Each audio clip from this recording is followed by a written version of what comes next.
The house of cards continues to be stacked, and unfortunately, what I see in front of us, the cards are going to come tumbling down. Look at the Italian banks, every last one of them. The German banks, Credit Suisse, Deutsche Bank, German bank, Central Bank, HSBC. All of these banks and others are completely insolvent, meaning that they cannot keep the doors open or the accounts open as well. Sorry for the customer. I was always taught that the customer is always right. Unfortunately, all of this is the result of too many bad loans to stay in business. The CDS, you may recall from my previous podcast, the default swaps, when looked at closely, are showing a 70% probability that all Italian banks will fold. But the entire system is set up like dominoes. The entire system is set up just like that. Things are so set up and arranged with each other that if one thing falls, the entire channel will fall likewise. Think about a chain link fence or a human fence where you take 25 friends, 25 to 20 to 25 of your friends, and you wrap each other up arm in arm, and you knock one person down. Eventually, everybody's going to have to hit the ground as well. The fact that all of these banks are so closely linked up, when one falls, the entire chain reaction is going to be doomsday. Everybody that's a depositor in the bank, everybody that thinks their money's safe, everybody's happy to get negative interest rates. The reality of the situation is, it is not going to end well for anyone. We have major banks with hundreds of millions of dollars, or Deutsche Bank with 7+ trillions of euros of derivatives, unfunded, will take down the whole system. The biggest thing, how can you run and try to conduct business when you're looking at 7 trillion euros of unfunded derivatives? Unfunded meaning there's no money behind it to keep it going. Derivatives are promises to pay. In the United States, some of my listeners may recall Sprint, the phone company, would take your word, making a promise to pay. They would keep your phone service open for a little while. Since the beginning of this year, 250,000 new contracts on the COMEX market, which is the commodity exchange, by the way,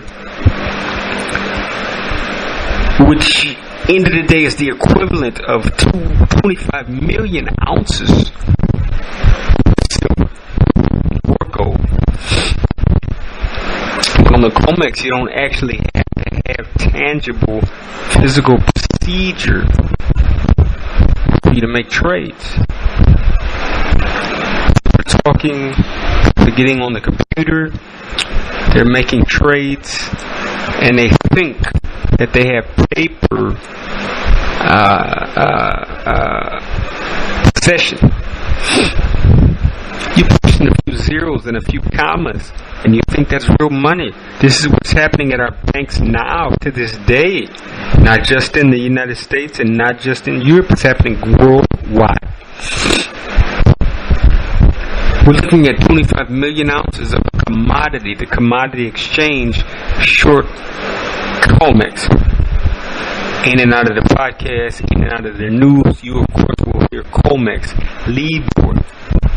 People in COMEX deal in commodities exchanges. Commodities are gold, silver, platinum, palladium, rhodium. 10, I suppose, somebody tried to tell me in a phone conversation 2 days ago about bronze. And I refreshed his memory that bronze is a medal that they give for the 3rd place in the Olympics or in the Pan American Games or the games of the small states of Europe or what have you. But bronze actually lumped into the sum also as a commodity as well. Zinc, any of the things that we learned in school as the elemental chart that we had to learn in 9th, 10th, 11th, 12th grade. They keep stacking the chips and the dominoes up to let them come tumbling down. The physical demand is going to overcome the supply that is it's going to overcome the supply that's there. It's on hand. There will be a default. And when the default happens, it's going to take the entire financial structure of the world as we know it down. Everything that's going on right now in the world, the global financial structure, the United States dollar is the world reserve currency, is being run on credit. And as credit dries up, supplies vanish. It's all on credit.